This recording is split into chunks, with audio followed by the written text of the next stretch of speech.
They're pathetic fuckers that want to keep killing our children. They could have blood from children spattered all over their faces and they wouldn't take action because they'll still see those dollar signs. Are you exhausted? I'm beyond exhausted. Is it energizing, this exhaustion? Is it an energizing exhaustion? Yeah, it's just as energizing as it is exhausting at this point.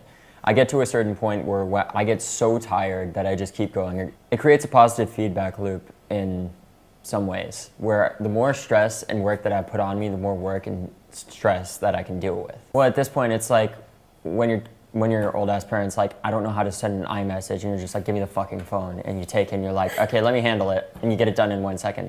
Sadly, that's what we have to do with our government because our parents don't know how to use a fucking democracy, so we have to. You think what sick fuckers are out there that want to continue to sell more guns, murder more children, and honestly just get reelected? What type of person are you when you want to see more fucking money than children's lives? What type of shitty person does that?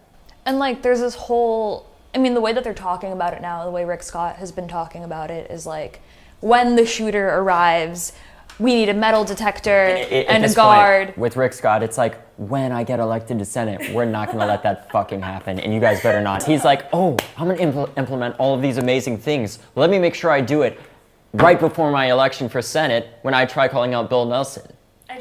He's turning this political. So do you see that as opportunistic? I mean, he's it's absolutely opportunistic. He does not give a fuck about these kids' lives at all. He only cares about his re-election. That's why this stuff is being implemented in a year, not today. What is striking to me about this is that you guys seem to have such mastery of the internet in a way that I feel like, I mean, literally any politician pretty much can't even approach it. And that's the great thing about it, because those fuckers aren't gonna get reelected. But on the internet, they're on your turf essentially. Like, this is the way I think about it. But like, you actually have to take that turf and take it to theirs, which is like making laws happen and getting people elected, or making sure people don't get elected. I mean, when you start hearing from your political aides that there's a shitload of angry future voters, you start to worry a little bit.